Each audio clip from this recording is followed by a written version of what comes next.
The Buffalo Bills opened the preseason with a 23-19 win over the Indianapolis Colts. I'm breaking down my key takeaways from the win today on Locked On Bills. You are Locked On Bills, your daily Buffalo Bills podcast. Part of the Locked On Podcast Network, your team every day.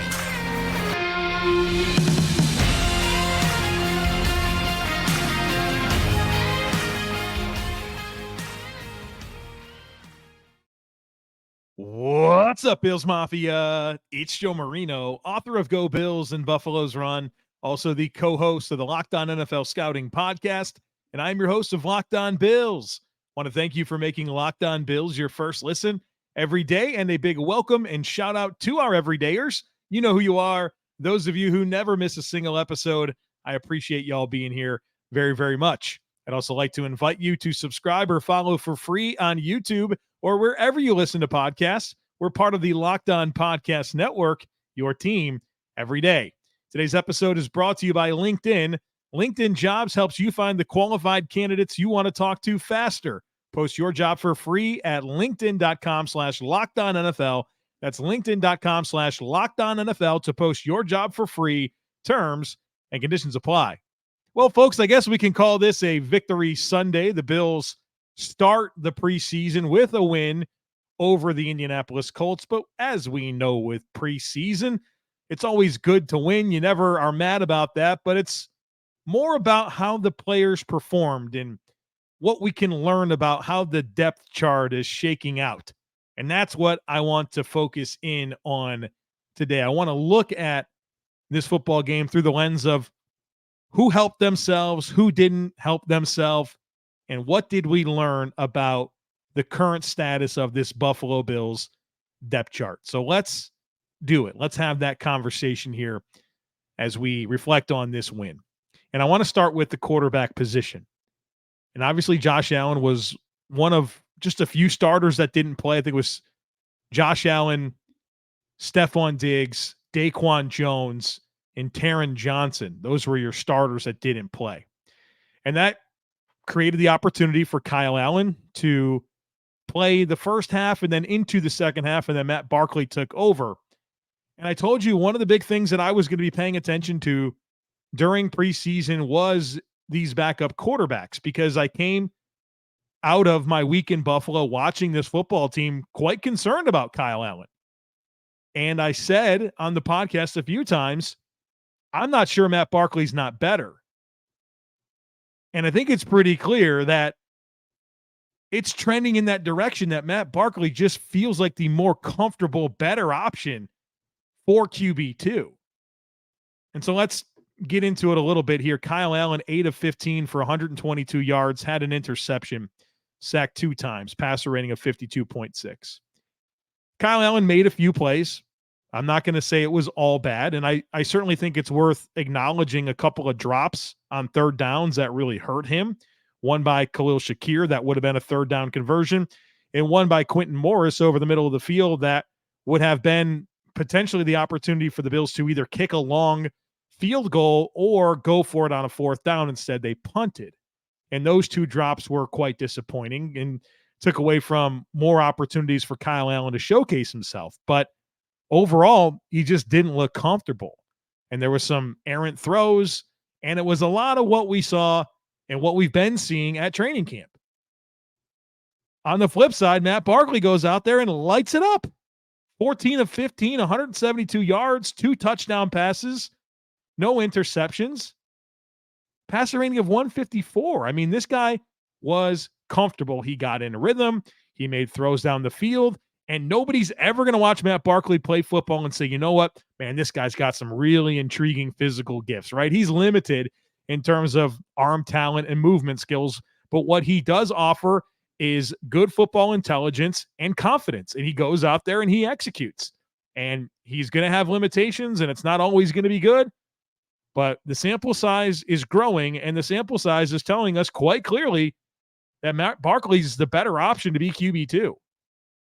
And if the Bills had to go any length of time without Josh Allen, that Matt Barkley gives you the better chance. Now, we'll see how this plays out in the coming weeks, right? They have 2 more preseason games. I expect you'll see Matt Barkley get more opportunities with the second team and maybe even the first team, and he deserves that. And I think maybe that's even more impressive about what Matt Barkley did is he was able to produce what he did with the Bills' third stringers. It's just quite clear that he just has better comfort and command and confidence when he's out there. And Kaiir Elam has a lot to prove. And look, again, another caveat that I'll give for Kaiir Elam was not only is it's important to be mindful of some of the context that went into some of the struggles that he had, but this is his first year in Buffalo. It's not Matt Barkley's first year in Buffalo. It's his first year with Ken Dorsey as the OC. That's not the same for Matt Barkley. All of that's to be expected. But we're running out of time here for Kaiir Elam to get himself caught up to speed and prove that he's the better option behind Josh Allen than Matt Barkley. One other note here on the interception. I know that it was potentially, you could call it a drop. It was also a really bad throw by Kaiir Elam. That play was set up wonderfully. The catch and run opportunity was there, and he threw it way behind the receiver. It was not a good throw. So, yes, it did bounce off the receiver's hands. It was also a terrible throw by Kaiir Elam. All right, let's move on to the running backs. And the game started off with the Bills' first-team offense, and you saw some James Cook, right? 4 carries, 20 yards, had a touchdown, and I thought James Cook looked good. Gave him the football exclusively with the first team. He was quick, decisive, explosive, had a touchdown run. James Cook looked the part, right? Only 4 carries, but he looked the part.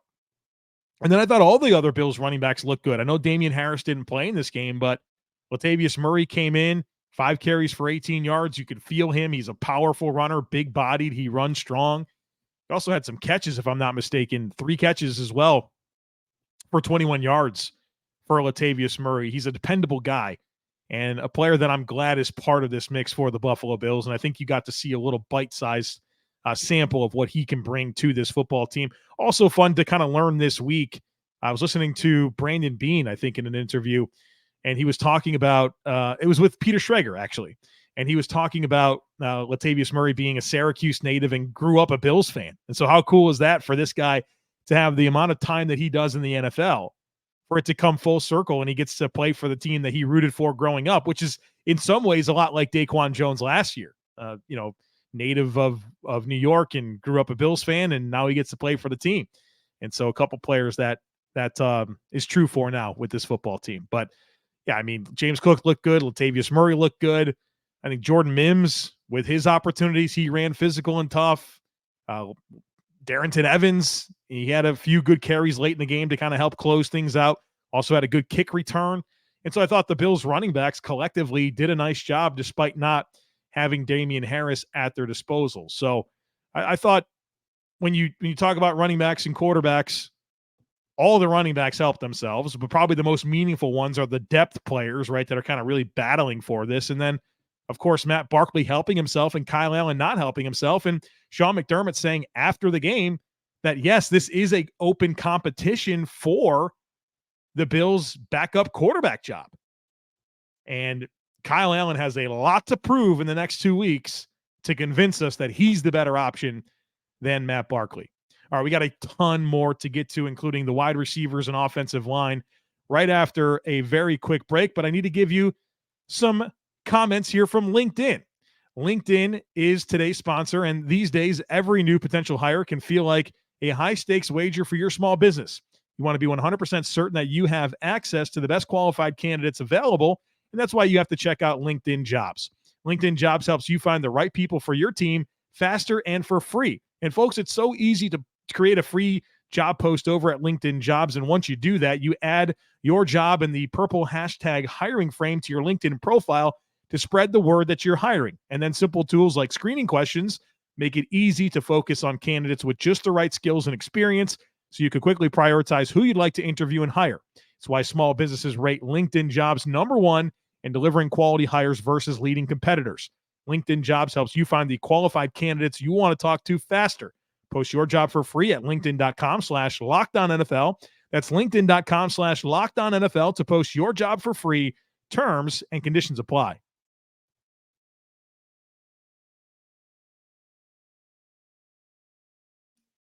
All right, let's talk about the rest of the offense here, wide receivers, tight ends, and offensive line.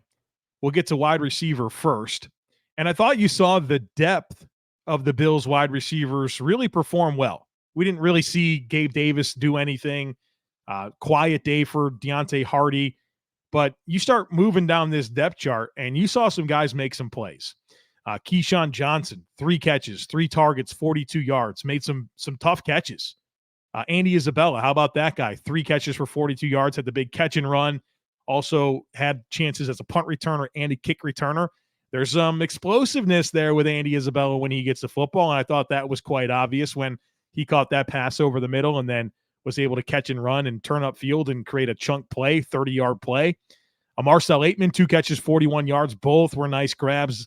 Really kind of, if you watched Marcell Ateman at Oklahoma State, you kind of knew the types of plays that he can make, and you saw that. Even Des Patton, 3 catches, 3 targets, 35 yards, had a touchdown against his former team, the Colts. Thought he looked good, right? I mean, these guys, these depth receivers with Matt Barkley came in and made some plays, and that's encouraging. Now, what's interesting is you kind of talk through these players: KeeSean Johnson, Andy Isabella, Marcell Ateman, Desmond Patton, and you didn't really see anything from Justin Shorter.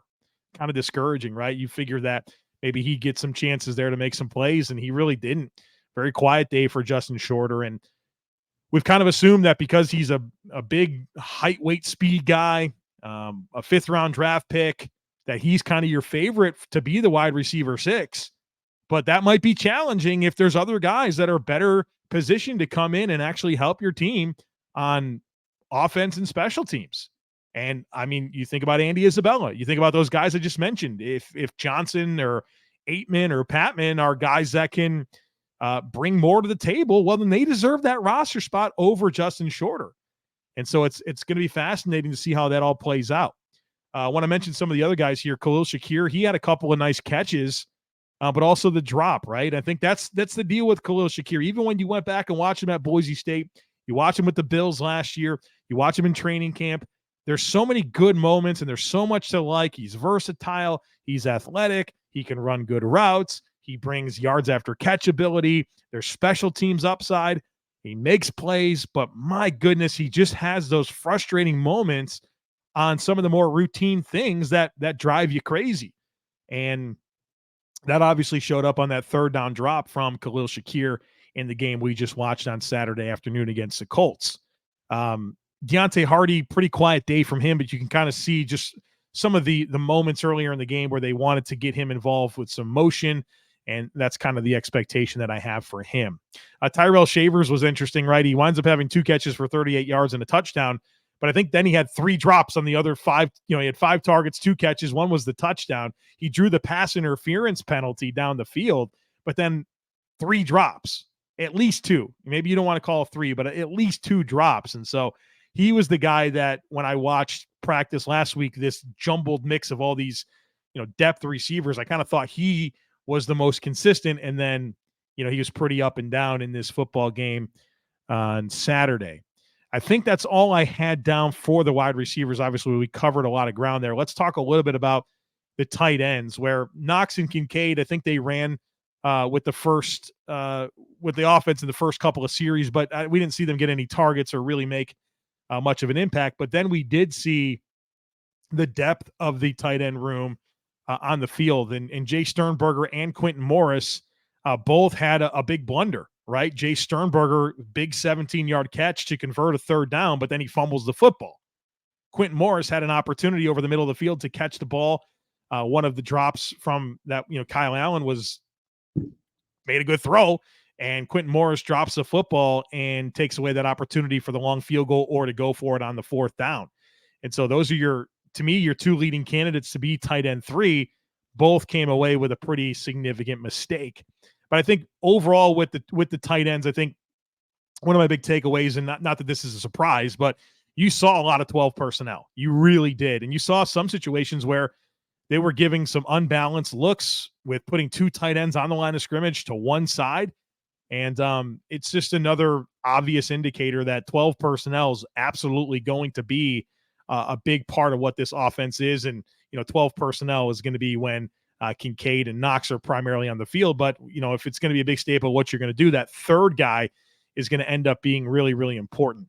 If you don't mind, let me backtrack. There's one wide receiver nugget that I wanted to get to that I forgot, and it just came back to me, and it's Trent Sherfield. And not that Trent Sherfield made any plays in this game. It was targeted one time, and I thought it was a predetermined read by Kaiir Elam. Sherfield didn't have the separation that they were hoping for on the play, and I thought Allen had the opportunity to come off the read. He didn't, and he kind of forced him the football. It was incomplete. But on the James Cook touchdown run, you saw the impact that he can have as a blocker. And not that it was this amazing pancake block, but it speaks to how you can use him as an insert blocker.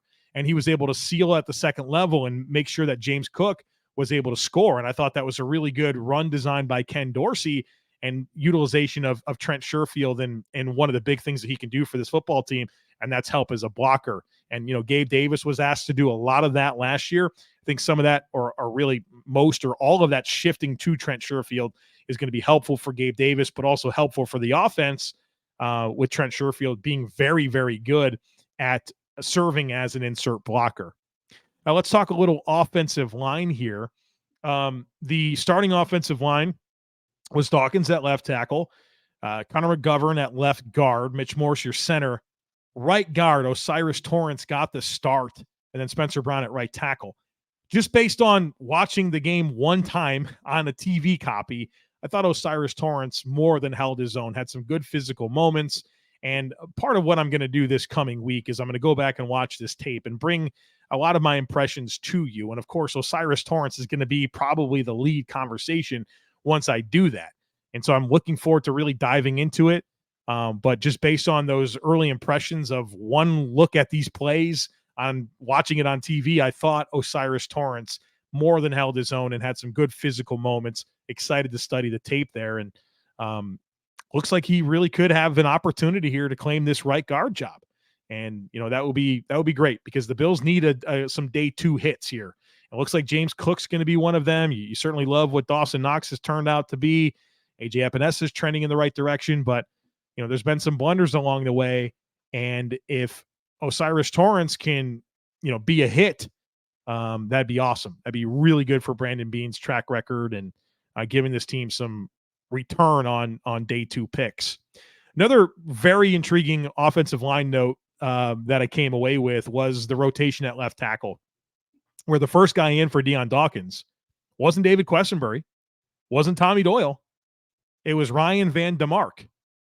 And once he was in the game at left tackle, that's where my eyes were. And I thought as a left tackle, he played quite well and was challenged with some interesting pass rush moves and stayed square and was able to really protect the width of the pocket. Now, when he shifted over to the right side, he did not look as comfortable and struggled quite a bit. But on the left side, I thought he played quite well. And I thought it was interesting that he was the first guy in for Dion Dawkins. And look, I've talked about David Quessenberry and how much he struggled during camp. And I guess it probably was earned by Ryan Van Demark, just a little bit unexpected. And, one of the things I'll probably do next week is talk to you a little bit more about Ryan Van Demark. He's a player that I scouted coming out of college. So I have some comments there. We'll get to them next week, but little interesting nugget that he was that first guy in. And then you saw Quessenberry, and then you wound up seeing Tommy Doyle, who unfortunately winds up hurting his knee. And Sean McDermott confirmed after the game that it was, in fact, the same knee that he hurt last year. We don't know the extent. He's going to get checked later on today, and we'll find out. But, Tommy Doyle, you just hate for him to have another significant injury, especially to the same knee that just, he's just only been cleared to practice and play for a few months now. So hoping for the best there for Tommy Doyle. But this offensive tackle depth chart's really, really fascinating. And based on today, Ryan Van Demark looks like he's that first guy in for Dion Dawkins. The other note that I have here is just sorting out the interior depth. Guys like Nick Broker and Ike Bucker, it doesn't look good for them. You're seeing David Edwards, the first left guard, Ryan Bates, a key backup on the interior, Torrence in the starting lineup. I think it's going to be an uphill climb for Broker and Bucker to make this team. And I've always thought that about Broker when they drafted him. I didn't see the path for him, but Bucker, he got dusted on that sack that he gave up that he struggled and it just feels like he's kind of fallen behind in this competition, which is kind of sad because he was doing some good things as the Bills starter once he finally got his chance. And then he has a big time injury and he's kind of fallen off. And that's just unfortunate how the NFL goes sometimes. But, it feels like Broker and Bucker need help to make this roster. But I think with the offensive line, the big takeaways here is Osiris Torrence looking good, might be that right guard. And then Ryan Van Demark is that second left tackle is a pretty fascinating storyline coming out of this football game. All right, folks, we got to talk about defense. Stick with me. I'll be right back.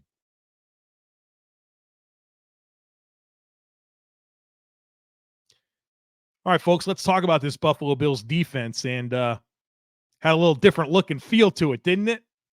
That wasn't Leslie Frazier's defense. Sean McDermott, that first drive, he played things kind of vanilla, and then that was it. He was kind of in his bag moving forward, and you saw some tighter alignments from the secondary playing closer to the line of scrimmage, corners up in the face of receivers, bunch of bodies kind of in the box, and really, just kind of giving you those very congested fronts and sending some guys. You saw odd fronts. You saw a lot from this defense, more than I thought he was going to show. But it's a nice indicator of some of the transition that we speculated about and then really manifested itself throughout training camp. And now you're seeing it in the preseason. It's definitely a different look and feel to this defense. And I thought you had some standouts on defense, and you certainly had some concerns. But collectively, I thought this defensive line played well. I thought there were several standouts, particularly on the interior. There was a few series in this game where I thought the Bills' defensive tackles just took over. Tim Settle with some big plays behind the line of scrimmage had a nice sack, and he had the sack, or the first play was a sack, but then I thought the pass rush on the next play that he didn't get the sack, that went to, I think Boogie got the sack, was an even better play. I thought Tim Settle looked really good.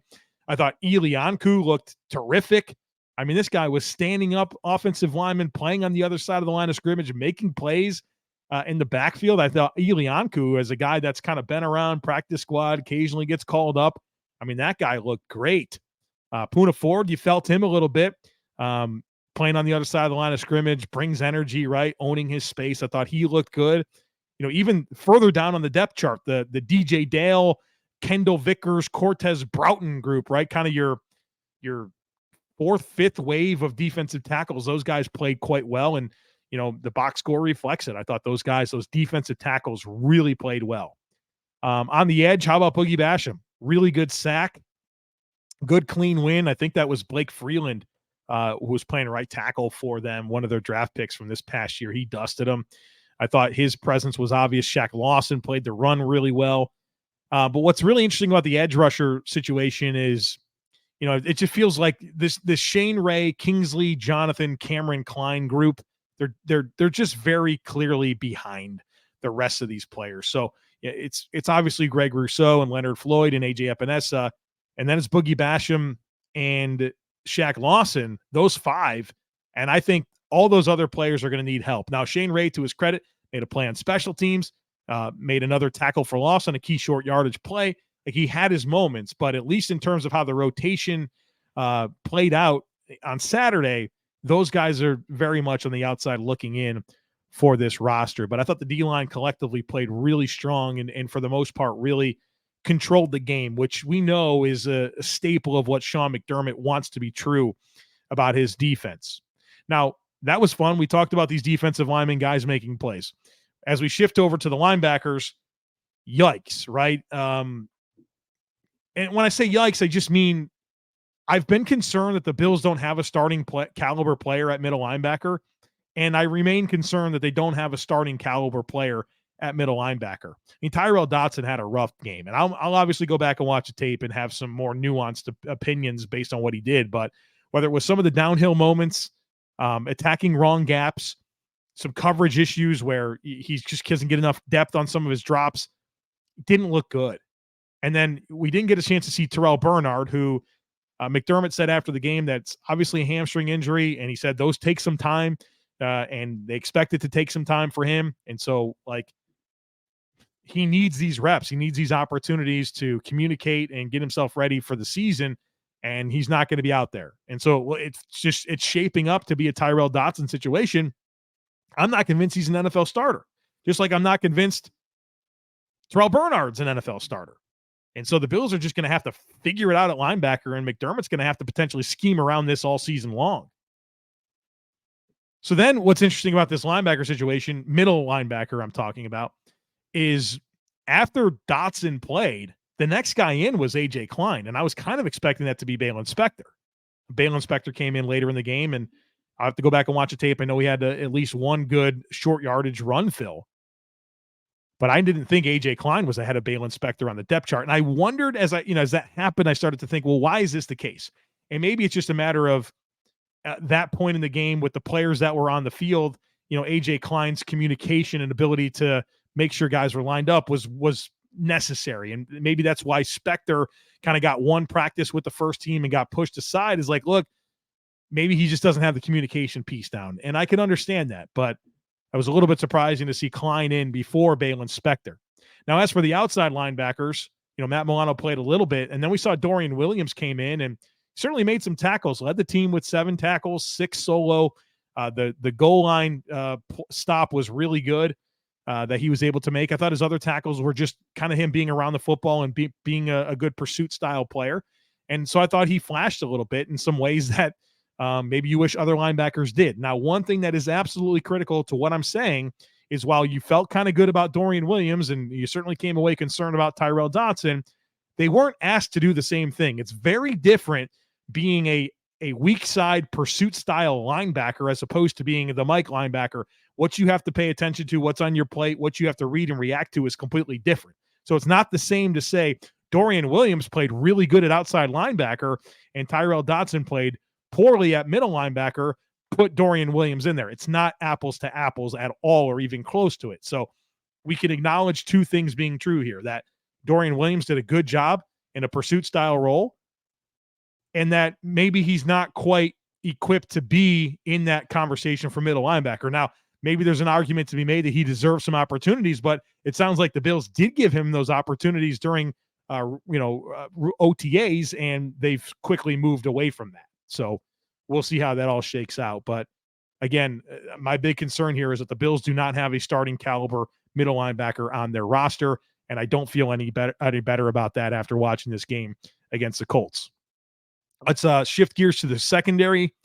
Cornerback situation's interesting, both outside and inside. Dane Jackson gets the start. He gets an interception. I know that it was more of a bad throw by Anthony Richardson, but he did have an interception. He played one series, and then that was it. And then you saw Kaiir Elam and Christian Benford play the rest of that first half. Meanwhile, Christian Benford's running first-team punt opposite of Siran Neal as the gunner. The tea leaves here, every indicator is that Dane Jackson's going to start opposite of Tre'Davious White. And I know that's going to make some people mad, but it's not like Christian Benford and Kaiir Elam went out there and played well. It's not like they did something today that says, you know what? They deserve to be in there over Dane Jackson. Next two weeks is going to be fascinating, but it really does feel like Dane Jackson has the upper hand here, and he's going to be potentially the starter. And I know that's going to put everyone in a world of panic about Kaiir Elam and him being a first-round pick and all that. And maybe it's a year 3 thing for Kaiir Elam. Maybe it'll come. Who knows, right? Things happen fast in the NFL. But the indicators are all pointing to Dane Jackson being your starter opposite of Tre'Davious White. Now, in the slot, what was fascinating here is Cam Lewis, as we know, is injured. And Sean McDermott told the broadcast team that he wanted to hold out Taron Johnson because Cam Lewis was injured and they didn't want to have, further complications with potential slot injuries. And so Siran Neal got the first team reps in the slot. He was up and down, right?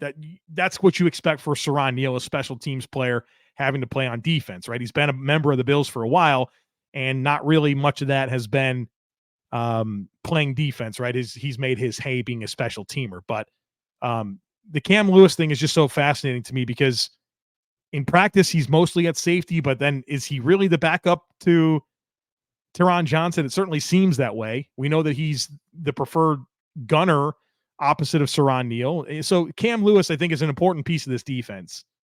And that messaging from Sean McDermott further makes me believe that. Lastly, on safeties, Damar Hamlin, dude's out there playing football games, making tackles. He's blitzing. Just incredible, right? The last time we saw him play in a football game, Cincinnati, I don't have to tell you the story. You know what happened. This guy's out there playing. It's just an absolutely remarkable story, and I'll never get tired of talking about it. And it was fun listening to Damar after the game talking about how the Bills' next game is in Pittsburgh, and that's home for him, right?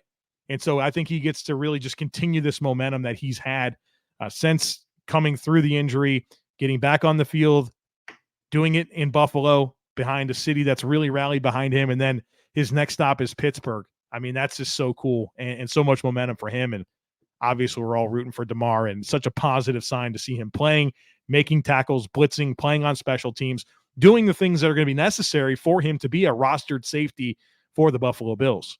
And then lastly, how about just seeing Micah Hyde out there again, too? Like, that was cool. That guy hadn't played since the Titans game last year. So seeing 21 and 23 back out there at safety, that was incredible as well. And then lastly, Jared Maiden, good for him. He went out there and made some good physical tackles that stood out to me when watching the football game. So, folks, I gave you like a ton of information there. I just wanted to kind of just dump all my thoughts. I just watched a football game like you, and wanted to immediately kind of come back to you and say, hey, this is my key. These are my key takeaways from watching this football game. I'm going to spend some time in the film. I'm going to bring some film comments to you, focusing heavily on O'Cyrus Torrence, focusing heavily on Tyrel Dodson, some other players as well. But I think those are going to be two of my main guys that I want to focus in on. The corners obviously will be part of that. Maybe some of the D linemen, but Ryan Van Demark as well. So we'll have some time, some film reflection episodes next week. We'll have herd mentality next week. The Bills have another preseason game next week. So a lot's going on in the world of the NFL, the Buffalo Bills, and of course on the Locked On Bills podcast. So don't miss anything. Make sure that you are subscribed. We'd love it if you took a second to rate, review, and share the podcast. Have a great rest of your day. Go Bills. And I look forward to catching up with you again on Monday.